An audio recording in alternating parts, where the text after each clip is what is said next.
Regardless of where you are in the political spectrum, it's important for you to understand that the U.S. is trying to run a coup in Venezuela. To be more specific, the U.S. is trying to justify military intervention in yet another country, and in this case, that is Venezuela.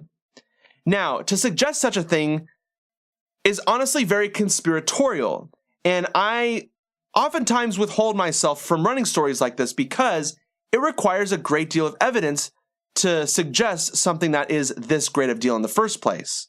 Strong claims require strong amounts of evidence.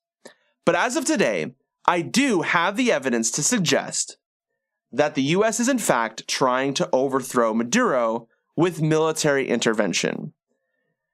And what tipped the scales for me was this story, along with a lot of the other previous stories. But this story really tipped the scale for me. This is from Common Dreams.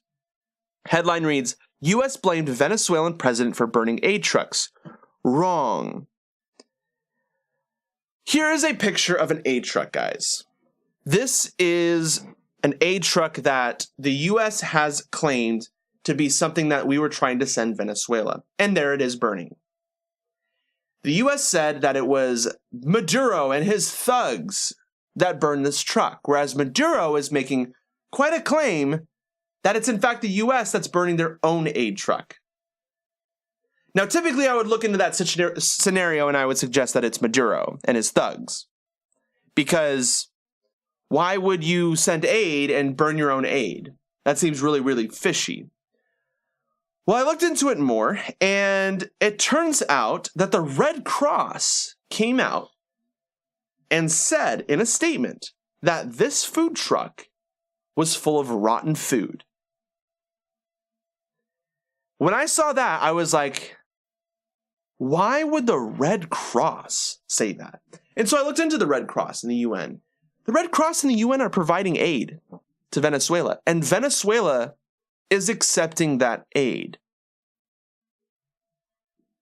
This is where I started to become really, really fishy. Well, actually, it was when I realized this important fact, and this is something that you have to understand.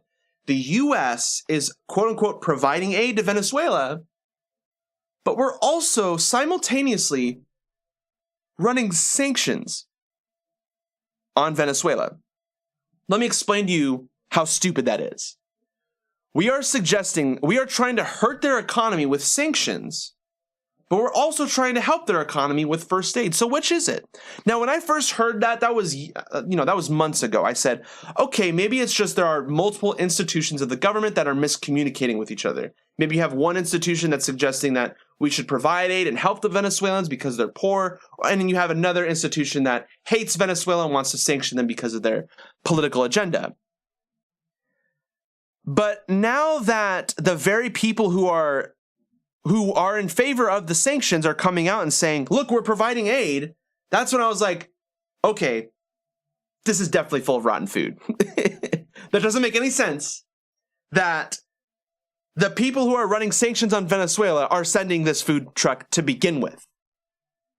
And then when Red Cross comes out and says, this is rotten food, this is fake, the people who threw the Molotov cocktail at this truck and lit it on fire was an opposition group against Maduro, paid by the U.S. I was like, okay, that definitely looks a little fishy.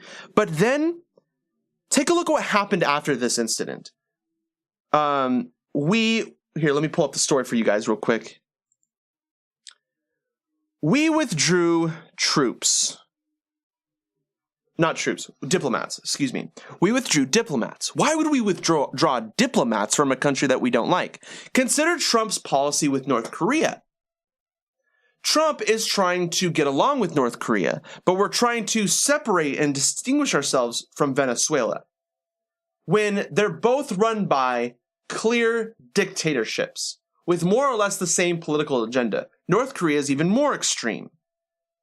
Why would we withdraw our diplomats when we have them in there in the first place? And then I saw this picture. Venezuela has been without electricity for about 7 days now. And this is actually a picture from Maduro and his speech where he suggests that it was the U.S. that lit a fire on this electrical unit that caused the electrical outage in the first place. Guaido came out, President Guaido, and if you don't know who that is the recognized president by Mike Pence and Donald Trump. They don't recognize Maduro as the president anymore. They recognize Guaido. Guaido came out and said, look what Maduro is doing to his people. We need military intervention. Guaido suggested that. Guaido is seeking military intervention from the U.S. to take over Maduro. That's when things don't make sense, guys. And let me explain to you what that looks like. Imagine Nancy Pelosi saying, we need the German government, the German military to come in and take over Donald Trump.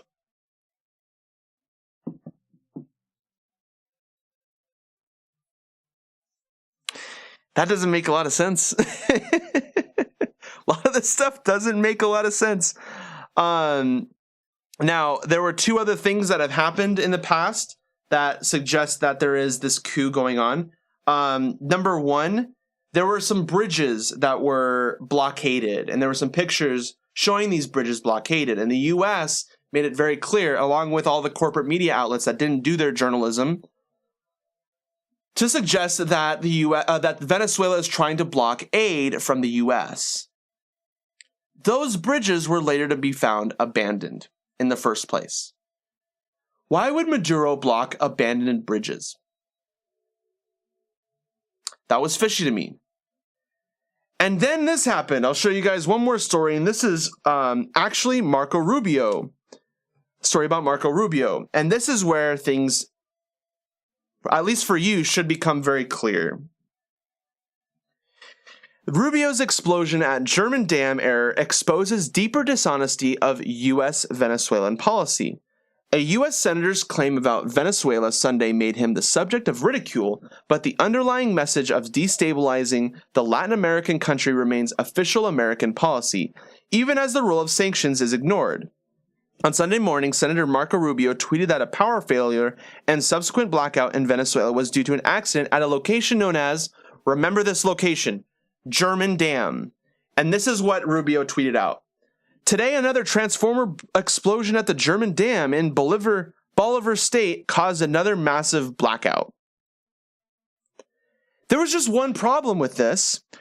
German Dam is the name of the reporter covering the blackout story who tweeted about the transformer exploding, not the location of the accident.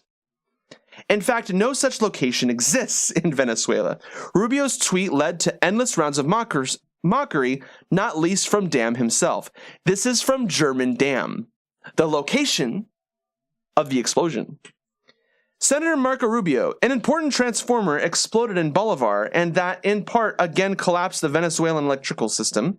However, it was not in a dam, much less German. My name is German Dam. I am one of the journalists who published the information. That means that Marco Rubio jumped on the story way too early. Way too early. And he's been jumping on these stories incredibly early. And that leads me to believe that he is involved in this coup. And to be honest, I think every Republican is involved in this coup to one extent or another, because that's like our message around the world is we're going to take over your country and install a dictatorship. We've done that, and we support 73% of dictatorships. 73%. And now we're going into another country and we're trying to put in Guaido. And Guaido wants a democracy. He wants a vote. But we're going to go with military intervention and we're going to host a democracy. Name me the last time we hosted a democracy. Every time we've ever led a military intervention in any other country, it has always led to a dictatorship. Saddam Hussein. We elected him. We put him there. We put him there. That's public knowledge. And then we took him down and replaced him with someone else. And we just keep doing this over and over again. Because when we have a dictatorship that we've instated, we get really good economic benefits from them. They give us really good deals. Look at Saudi Arabia. We've been selling weapons to them for who knows how long, and they're the most Sharia law country in the world. Trump loves Sharia law. Strange. So I want to go back to the major point. If you're still not convinced, I really need you to answer this question. Why is it that the U.S. is providing aid to Venezuela while simultaneously sanctioning Venezuela? You have to answer that question and consider all of these other things that are going on. The Red Cross is denouncing it. The UN has denounced it. All the other countries are publishing stories on this and how the U.S. is talking about military intervention.